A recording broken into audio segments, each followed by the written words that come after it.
Seja muito bem-vindo ao Grand Round do Orbit. Aqui a gente discute a metodologia Orbit de raciocínio clínico e cirúrgico para você potencializar o seu conhecimento e colocar em prática para a condução dos seus casos. Eu sou Emerson Badaró, hoje eu tenho como convidados aqui o Eduardo Novaes e o Luiz Reusmann, e hoje eu vou apresentar um caso que nem é tão difícil assim, o diagnóstico, a hipótese diagnóstica dele nem é tão difícil, é um caso relativamente simples de hipótese diagnóstica, mas ele traz muita discussão em relação à conduta. É um caso que é para ser aplicado no dia a dia, mas que tem muita coisa para a gente discutir aqui. Então, eu vou iniciar a apresentação aqui. Eu gostaria de trazer para vocês aqui essa discussão que é bem interessante, gente. Confirma para mim se minha tela está... se a minha tela está boa aí para vocês. Tá boa, tá boa. Então tá. Então, como eu estava falando, esse caso não é um caso de muita dificuldade diagnóstica, mas eu acho que vai ter muita coisa interessante para a gente discutir aqui. Então, o objetivo do nosso Grand Round aqui é sempre trazer casos do dia a dia, trazer coisa que vocês possam aplicar esse conhecimento na prática.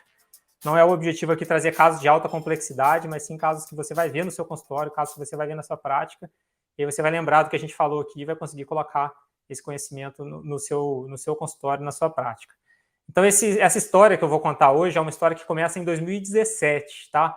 É um senhor que tinha 60 anos de idade naquela época. Ele tinha um histórico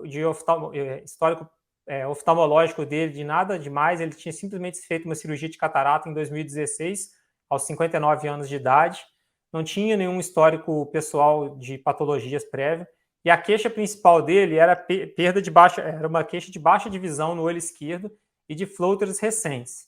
A acuidade visual do olho direito dele era 20/20, a acuidade visual do olho esquerdo era 20/80, e ele tinha reação de câmara anterior e PKs granulomatosos no segmento anterior, com uma pressão intraocular de 14 nesse olho esquerdo, e também no direito, né, nos dois olhos.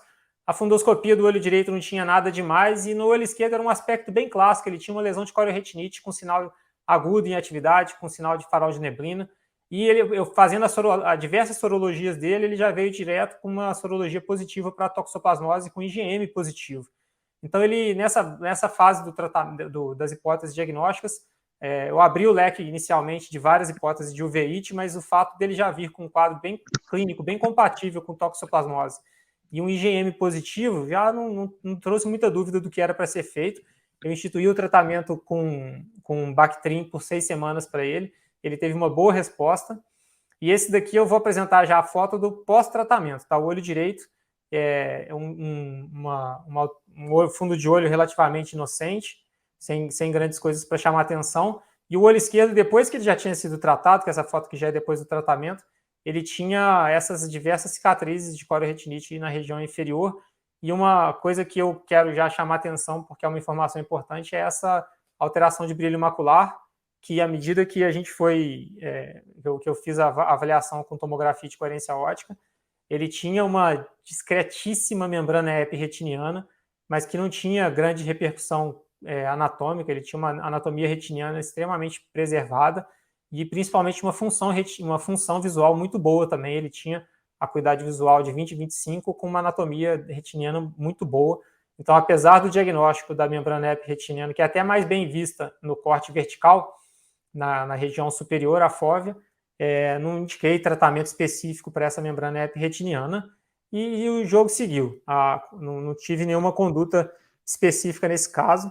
5 anos depois, que foi esse ano agora de 2022, ele veio de novo com nova queixa de baixa de acuidade visual nesse olho esquerdo, e aí ele já veio com uma grande vitreite, ele veio com essa opacidade vítreo difusa, onde, conforme a gente vê aí, e foi feita a hipótese diagnóstica de uma recidiva do quadro de toxoplasmose dele. Eu aguardei, fiz o tratamento com as 6 semanas de medicação novamente, também com corticoide. A vitreite dele realmente não absorveu, ele não teve uma melhora substancial dessa acuidade visual e nem da vitreite.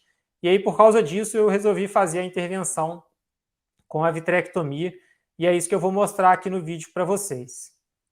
É uma vitrectomia que transcorreu sem grandes dificuldades. Aqui a gente vê que o vitro já estava descolado desde o início da cirurgia. Apesar da opacidade vítrea, dava para a gente ver as estruturas, o vitro dele estava visível e perceptível. E à medida que eu fui fazendo a vitrectomia, a gente vai vendo cada vez melhor ali a retina. Aqui eu estou fazendo a indentação da base vítrea para realmente tirar todo o vitro que tinha, tirar toda aquela vitreite, todo o vitro também que tinha. E aí eu fiquei na dúvida como é que eu ia acessar aquela região da mácula, né? Eu corei com azul para ver o que ia acontecer, para ver se seria fácil, e eu vi que ele tinha realmente uma membrana epretiniana mais evidente do que tinha naquela tomografia inicial, e como eu já estava na mão ali, já estava tudo na mão, eu acho que valia a pena fazer o peeling da membrana epretiniana.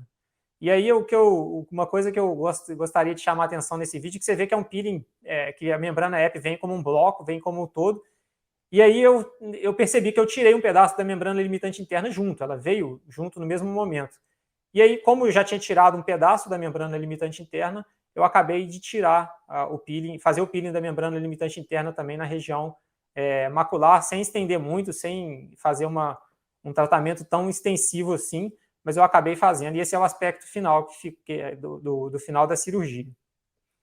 E aí a acuidade visual dele voltou para níveis muito bons, ele voltou para ter a acuidade visual de 20/32, e esse é o aspecto tomográfico do pós-operatório. A gente vê que ele ainda tem uma interface vitreoretiniana não perfeita, isso é uma coisa que eu quero discutir com vocês aqui, mas ele manteve uma boa acuidade visual, ele melhorou a visão, e ele ficou com esse aspecto anatômico que eu considero bem satisfatório também. E aí, fazendo a investigação do paciente nesse período de pós-operatório, ele veio e me contou que ele estava com um diagnóstico de um câncer intestinal que, não sei se pode ser ou não, mas isso aí é uma outra coisa que eu vou querer discutir com vocês, é se isso pode ser um fator de imunossupressão que possa estar trazendo uma possibilidade dele retornar a esse quadro de toxoplasmose recidivada, visto que não é comum a gente pegar um idoso, uma pessoa mais velha, com quadros recidivantes de toxoplasmose. Geralmente a gente vê isso aí nas pessoas mais jovens, e, enfim, não é uma coisa comum, e eu quero discutir isso também com vocês, o que vocês acham de informação em relação ao aspecto do câncer, né? Então, as coisas que eu gostaria de discutir aqui, primeira coisa, né, Roisman, eu quero te provocar nisso daqui, né? Como que você acha que deve ser o início de uma vitrectomia quando você tem uma opacidade vítrea, visto que a gente não sabe se o vítreo está colado, se o vítreo está descolado, a gente não sabe exatamente onde que a gente vai conseguir ter visibilidade satisfatória para conseguir ver as estruturas intraoculares, e a gente não pode ser iatrogênico, né? O início da cirurgia, eu considero que ele é muito importante em caso de opacidade vítrea, porque a gente não pode ser iatrogênico nesse ponto. Principalmente no caso desse tipo, que é um paciente que tem uma retina colada, um aspecto anatômico da retina era bom no pré-operatório, então acho que tem que ser feito com muito cuidado. Então, você tem alguma dica para passar em relação ao início da cirurgia, para a gente não fazer nenhuma lesão estrutural ali naquele momento? Tenho. Eu não sei exatamente em que você quer tocar aqui um ponto específico. Eu acredito que você tem alguma dica específica para dar, mas o que eu nesse caso não é nem tão, a opacidade vítrea não era nem tão importante. Eu imagino que no mapeamento você conseguisse ver a retina dele ainda que tivesse essa opacidade vítrea, né? Mas a primeira coisa, se a opacidade for muito grande, é fazer ultrassom para realmente ter certeza que a retina está colada, para você não ir, primeiro, não ir com tudo, né, na opacidade vítrea, e segundo, para ter um pouco mais de cuidado na colocação do trocáter da infusão, né, para diminuir o risco de você colocar debaixo da retina se a retina estiver descolada. Um outro aspecto que eu acho importante, não nesse caso, que, como eu falei, não é uma opacidade tão grande, mas, por exemplo, um diabético, às vezes fica aquela opacidade grande, com a hialoide espessada, e você não tem, às vezes, está mesmo dúvida se você está perto da retina ou se aquilo é só a hialoide de tão rígida que fica, né? Nesse caso, eu costumo ir com o cutter, eu tento evitar virar o cutter para baixo, né? O cutter sempre para cima, e tento achar uma janelinha periférica que me dê certeza que eu tenho uma como é que eu vou dizer, uma separação de tecido ali, um plano, né, essa palavra que eu queria, um plano para ir dissecando o vítreo, tendo certeza que a retina está lá embaixo. E às vezes não é tão fácil isso, principalmente como eu falei no diabético, o Vitor está aderido, né? Então, são situações um pouco mais complexas. Não, na verdade, eu não tinha nenhuma dica específica para passar, não, Rasmus. Era esse tipo de discussão mesmo.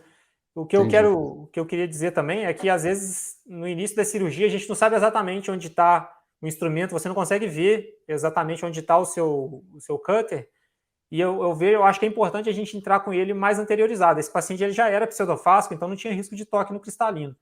Então a ideia é tentar trazer esse cutter aqui próximo da iluminação, manter os dois instrumentos próximos e evitar de entrar com o instrumento do cutter direto lá para dentro, para não ter uma lesão iatrogênica, para a gente não levar ele direto lá para o polo posterior, né? Não ir com muita sede ao pote.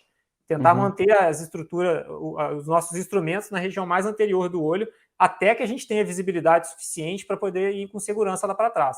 E aí é isso, é tentar achar um plano onde a gente consegue tirar essa, igual você falou mesmo, tentar achar um plano onde a gente consegue tirar ali alguma estrutura e aí, a partir dali, usar aquilo como referência para descer e tirar o resto do vítreo lá para baixo, né? Uma O que coisa, é isso aqui Badaró, que eu vejo nessa superfície vitro-retiniana? O que vocês consideram que é isso? Isso aqui já é no pós-operatório, já tirou a membrana ép, já tirou a limitante.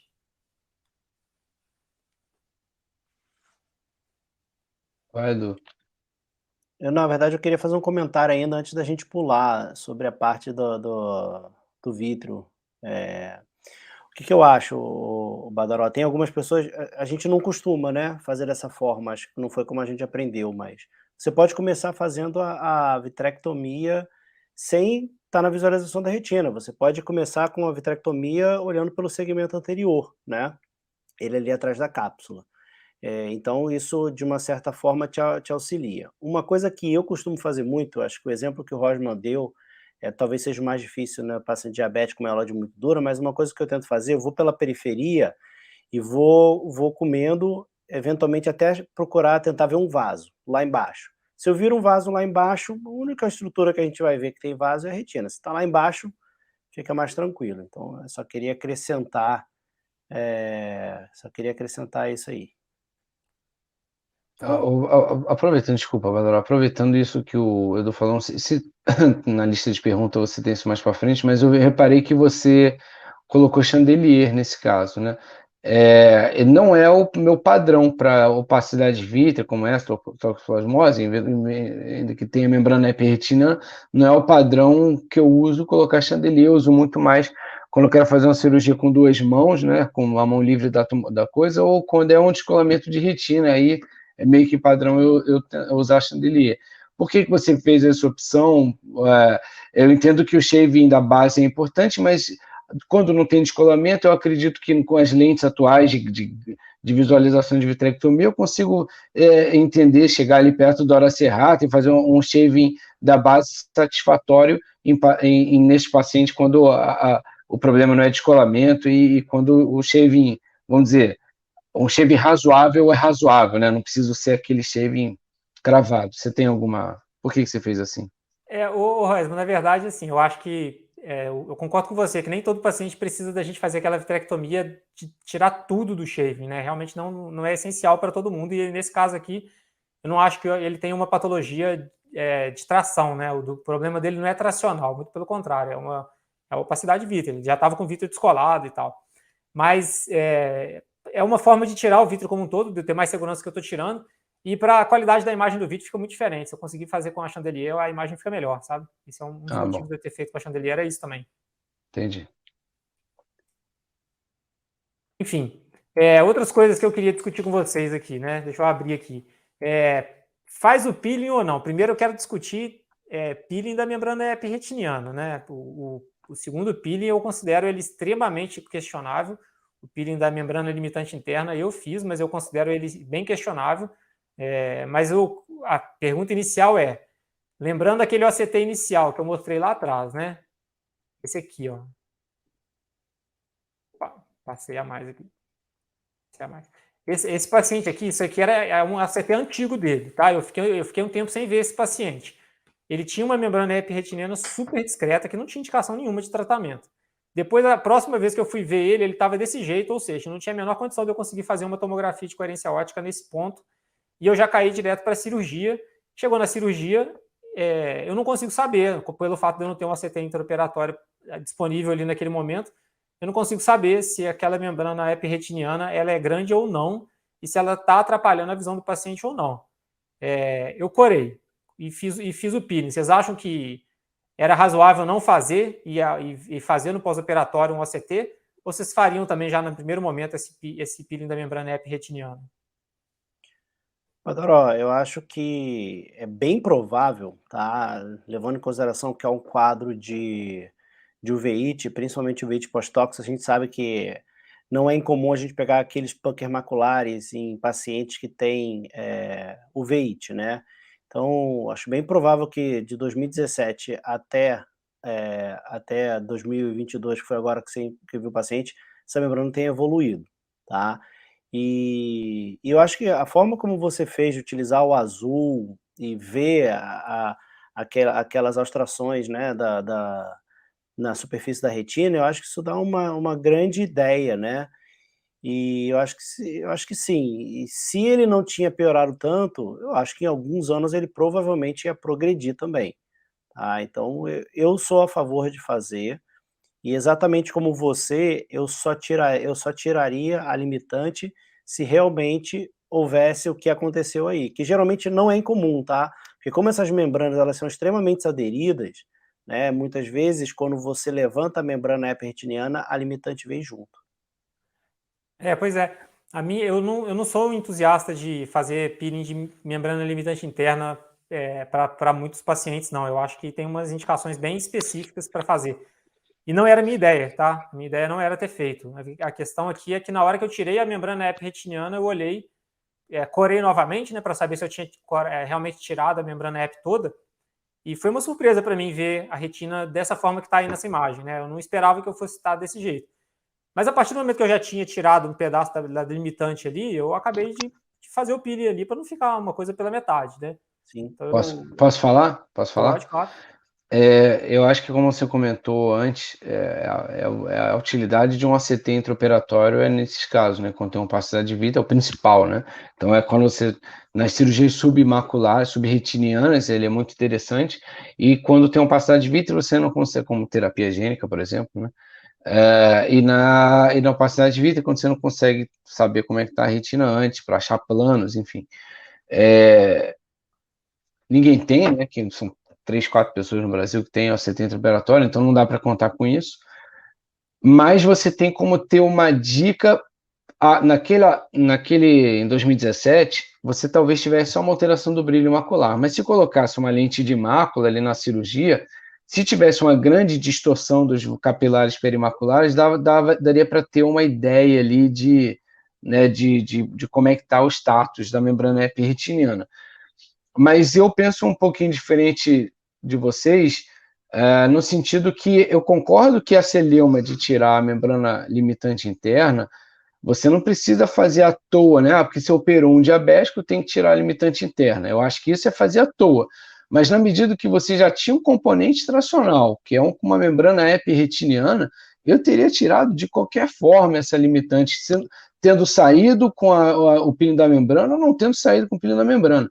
Lembrando que ele também é um paciente com veíte, e fazer a vitrectomia não quer dizer que ele não vai ter outra recidiva do veíte e que eventualmente ele não vai, aquela membrana epiretiniana não poderia piorar ou progredir ou recidivar na medida que a membrana limitante interna está lá e serve de arcabouço para um risco maior de recidiva. Então, eu teria tirado a limitante tranquilamente, sem dor na consciência. Você vê como é que é discutível o estudo, né? Realmente, eu concordo com você que a retirada da membrana limitante interna diminui a probabilidade de uma possível recidiva da membrana EP, e esse paciente tem vários fatores de risco para ter recidiva da membrana EP. Eu entendi seu ponto de vista, mas eu particularmente não gosto de mexer com limitante, exceto quando a patologia é da própria limitante, né? Quando a gente não consegue melhorar o prognóstico pelo fato de tirar a membrana limitante. Mas eu concordo com quem queira tirar também nesse tipo de caso aqui, porque é um paciente com alto potencial de recidiva dessa membrana epiretiniana dele. Então, essa discussão mesmo, ela é muito legal de ter para avaliar, né? Agora, a questão é a seguinte, eu fiz eu fiz o peeling da membrana epirretiniana, eu fiz o peeling da membrana limitante interna. Esse paciente não tem vítreo, ele não tem membrana epirretiniana e ele não tem mais limitante interna. Então, o que é essa interface vitreoretiniana branca que está aí na superfície da retina dele? É recidiva da membrana EP? Vocês consideram que mesmo assim ele voltou com uma membrana EP? Eu acho que não, né? É muito comum a gente ter, depois de peeling de limitante interna, esse aspecto, como se tivesse a membrana lá.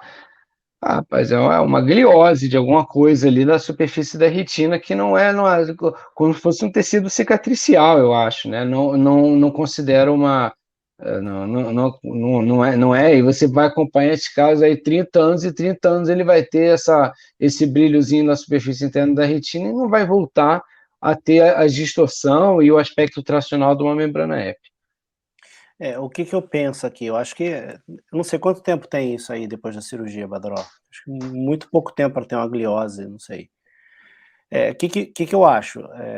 A gente vê que a gente tem uma refletividade, se a gente for considerar ali até logo depois pega o centro da fóvea, né, que eu não consigo apontar aqui, mas você pega o centro da fóvea, você vai caminhando em direção ao nervo, tem uma hora que você vê uma área de transição aonde tem essa refletividade e aonde não tem. Eu acho que ali onde está em cima da fóvea, esses pontos hiperrefletivos, eu acho que isso é uma refletividade aumentada. A gente sabe que, dependendo de como a luz for incidir em uma determinada estrutura, uma retina irregular, a gente tem uma refletividade aumentada. Então, eu acho que esses brilhos que estão ali para a parte do centro da fóvea para a direita, que é para temporal, eu acho que é relacionada à forma como a refletividade após um peeling. Não acho que tenha nada ali formado de membrana nem nada. Talvez naquele lado ali da esquerda, eu acho que pode ser um remanescente, eventualmente, de onde você não tirou, porque você não fez um peeling muito grande, né? Então ali pode ser até mesmo onde você não tirou, né? Eu vou valer 100, eu vou valer R$100 aqui com o Edu agora, que se o Badaró tiltar de um lado e tiltar do outro, e mostrar esse OCT vai estar igualzinho. Badaró, por favor, depois você faça isso, porque eu estou precisando de R$100. Fazer o que? Eu não entendi. O que é? Ele acha que é reflectividade interna, alguma coisa do aspecto lá da incidência do laser na superfície da retina. O que eu estou dizendo é, se você tiltar para um lado, dá para tiltar, né? Só você virar o aparelho para um lado para o outro. Tiltar para um lado e tiltar para o outro, esse brilho da superfície vai continuar, vai se manter, de forma que não é a reflectividade da incidência do laser do OCT. Tá valendo aqui. Eu faço de novo. Como a gente tem a refletividade no centro da fóvea. R$100 não vai te fazer falta, Edu. Não adianta você queixar, não vai te fazer falta. Mas eu ainda acho que eu vou ganhar. Esse paciente ele está um pouquinho fora do acompanhamento agora por causa dessa questão. Ele está bem da visão, né? E está precisando tratar outras coisas. Mas, enfim.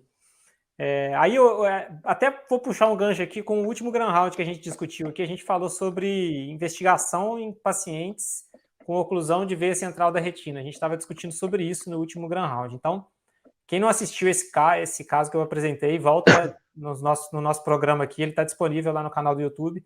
E assista, porque essa discussão ficou muito legal.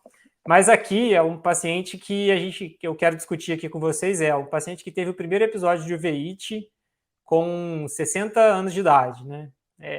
O que a gente tem que investigar para esse tipo de paciente? A gente tem que ser agressivo na investigação.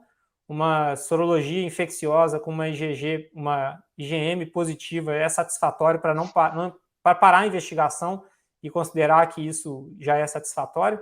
Ou vocês acham que essa investigação ela poderia ter sido um pouco mais profunda no sentido de avaliar se ele tinha algum tipo de comorbidade que pudesse ser imunossupressora, que é uma hipótese que pode estar sendo aventada aqui pelo fato dele estar tendo recidiva, que é uma coisa fora do padrão, né? Não é uma normal a gente pegar um idoso tendo recidiva desse quadro aqui, ainda mais com um quadro tão florido assim, igual ele está tendo. O que você acha sobre isso, Rosman? Você acha que um IgM positivo já é suficiente? Eu acho que não tem nada a ver o câncer de bexiga. Eu acho que foi uma coincidência. Assim, se a gente for virar... primeiro, com uma doença infecciosa, né? Doença infecciosa, talvez Claro que tem as doenças inflamatórias mais comuns no idoso e doenças inflamatórias mais comuns nos jovens. Mas, via de regra, as doenças inflamatórias são mais comuns nos jovens. Agora, o fato da pessoa ter uma doença infecciosa, eu acho que a relação com a idade passa a ser menos relevante. obviamente, ter um câncer é um status de imunossupressão, ou de queda de imunidade, vamos dizer, né? Mas não, esse negócio de queda de imunidade também é algo muito anedótico que a gente fala, né? Não existe essa. O que é a queda de imunidade? Qual é o exame, né? Você teve uma gripe, você teve queda de imunidade? Eu não sei. Se alguém me perguntar o que é queda de imunidade, eu não sei responder o que é isso. E tem até uma coisa engraçada que eu tive um paciente que eu dividia com uma endócrino, e eu falei aí na explicação, porque também era um idoso, também com toxoplasmose, e tinha passado por Covid, meu Deus, tinha passado por Covid, né, que nem 200 milhões de pessoas. Mas e aí ela perguntava por que ele teve. Aí eu falei isso, não sei, a gente não sabe, relaciona com queda de imunidade. Ela pediu 20 páginas de exame, e aí veio um IgE, sei lá, uma besteira dessa alterada. Ela tá vendo, você falou que não era para pedir exame nenhum, eu achei a causa dele, esse IgE aqui que tá baixo. Eu falei, pelo amor de Deus, né? Não tem nada. E assim, até se explicar para a mulher que não tinha relação. Enfim, eu acho que não tem, simplesmente não tem relação. Não, o quadro inicial, tudo bem, a gente então, entende o seu ponto de vista. A gente considera o quadro inicial uma infecção aguda, beleza. E a recidiva também, você considera como um quadro aleatório, que não tem relação. Não, acho que a toxoplasmose é recorrente. Quantas vezes a gente não viu casos recorrentes? Pessoas com múltiplas cicatrizes. Eu não vejo nada de extraordinário nisso. Uhum. Próximo tópico que eu queria discutir com vocês era tratamento profilático, tanto pré-operatório e pós-operatório, né? Esse paciente ele já não estava mais com crise da toxoplasmose em atividade, né? Com atividade da toxoplasmose, quando eu fiz a cirurgia dele. Então, na verdade, esses dois últimos temas que eu queria discutir, eu já posso colocar eles até juntos, né? Quanto tempo antes de fazer a cirurgia vocês esperariam depois da atividade comprovada, a última atividade comprovada da doença, e se vocês manteriam tratamento profilático para esse paciente no período depois da cirurgia, pela possibilidade de a gente, pela manipulação cirúrgica, poder induzir ali alguma possibilidade de recidiva dessa toxoplasmose. Então, questão de quando realizar a cirurgia, não vou falar só em toxoplasmose não, mas em uveitis em si, né? Existe um certo conceito que é muito utilizado por alguns, que o ideal é que você tenha pelo menos 3 meses de doença não ativa, né, para você indicar uma cirurgia. Só que aí entra aquela questão que você tem que ponderar, né, o impacto na qualidade de vida do paciente. Por exemplo, você fez o tempo de tratamento de toxoplasmose de 4 a 6 semanas, esse paciente muito provavelmente já não está mais ativo, ficou com uma opacidade residual, você ainda vai esperar mais 2, 3 meses, então isso vai depender muito de quanto isso está impactando na qualidade de vida. Mas, por definição, né, o ideal é esperar 3 meses de doença inativa, né, para você fazer o tratamento, uma cirurgia de veio em cima, estou falando só vitrectomia, falando assim, cirurgia de catarata e etc, né. Em relação à profilaxia, como eu faço, Badaró, eu inicio a partir do momento que eu vou fazer a cirurgia, né. Eu não começo meses ou semanas antes, eu faço a cirurgia e aí eu inicio o tratamento profilático, que eu faço Bactrim, um comprimido, dia sim, dia não, e aí eu faço, quando é uma cirurgia que eu identifiquei uma cicatriz de toxo, eu faço geralmente por 1 mês, tá. Agora, se o paciente ele tem recidivas de toxoplasmose, e ele tem possibilidade de ter complicações graves, quando, por exemplo, a toxoplasmose está perto do nervo, perto da mácula, ou ele tem muitas recidivas importantes, aí a profilaxia, o ideal é que você faça direto. E uma informação importante você fez a profilaxia por 1 ano, se você parar, ele tem a mesma chance de reativar do que se você não tivesse feito a profilaxia. Então, se você quer fazer a profilaxia para o cara não ter mais toque, você vai ter que fazer ela ad eterno, tá? Mas uma hora a gente vai, assim, a ideia é de que uma hora a gente possa suspender, né? Sim. E aí depois de 1 ano é uma época mais segura, porque antes de 1 ano também ele está em maior risco de ter recidiva da toxoplasmose, né? Um dos aspectos é isso. É isso, gente. Vocês têm mais algum outro ponto que gostaria de citar aqui dessa discussão? Alguma outra coisa que tenha chamado a atenção de vocês dois? Os principais temas que eu tinha trazido aqui, que eu acho que é muito enriquecedor a gente fazer essa discussão, porque toxoplasmose é uma das principais doenças infecciosas da parte ocular que a gente tem aqui no Brasil. A gente tem altíssimos índices de positividade. Não é porque o paciente é idoso que ele não pode ter toxoplasmose. Todos nós estamos sujeitos aqui pela nossa área endêmica mesmo de toxoplasmose no Brasil. Então, é importante a gente sempre ter em mente que os pacientes, e mesmo eles sendo fora da faixa etária mais comum, eles podem ter esse quadro, sim. Eu tenho um outro caso que eu deixo para apresentar mais para frente, que é um outro paciente muito parecido com esse também, de 73 anos de idade, que teve o quadro inicial de toxoplasmose, e ele, essa semana passada, voltou com a recidiva, né? Eu já fiz a vitrectomia dele e ele voltou com a recidiva, vitreite, quadro muito parecido com esse daqui, e eu estou planejando aí, assim que melhorar, passar esse período, igual a gente estava discutindo aqui, dos 3 meses de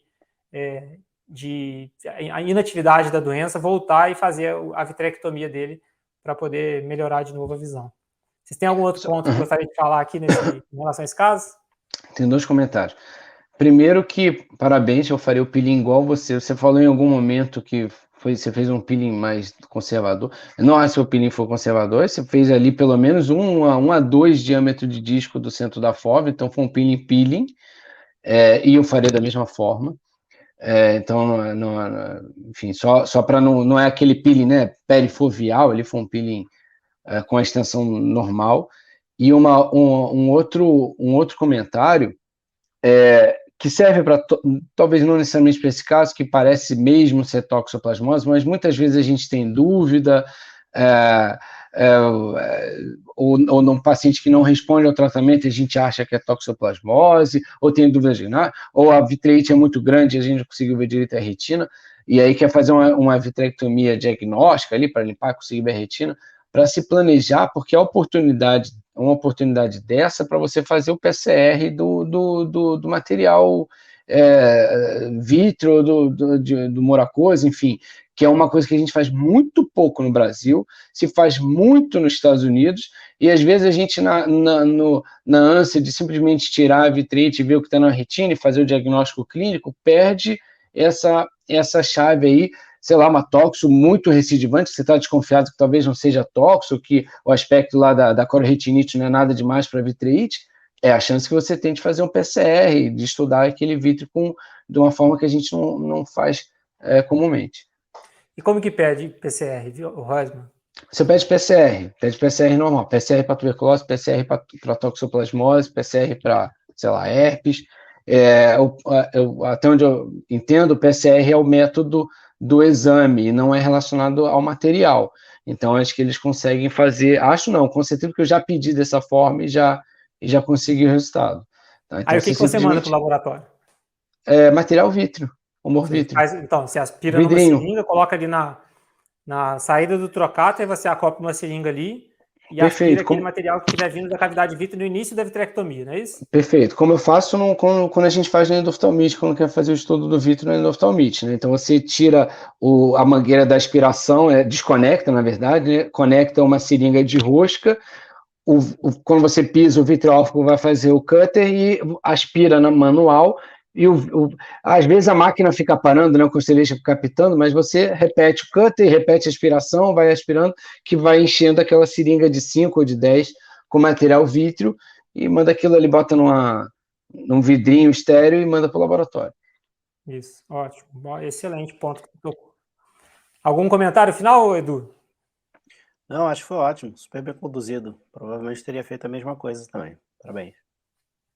Então é isso, gente. Eu vou parar de compartilhar minha tela aqui. Vou deixar aqui o convite, então, para você que assistiu esse podcast, esse Grand Round, que você encaminhe para os seus amigos, que encaminhe para os seus colegas que acham que pode ser interessante aprender sobre esse caso também. Para quem tem algum caso que queira discutir aqui com a gente, pode mandar para mim no direct, que a gente avalia a possibilidade da gente discutir, e o podcast, o Grand Round do Orbit, está completamente aberto para discussão de casos que não sejam só os nossos aqui. Então fica assim, Se você tiver gostado, encaminha para os seus amigos e a gente se vê num próximo episódio aqui do Gran Round, gente. Um abraço a todos e até mais. Valeu, gente boa. Tchau, pessoal.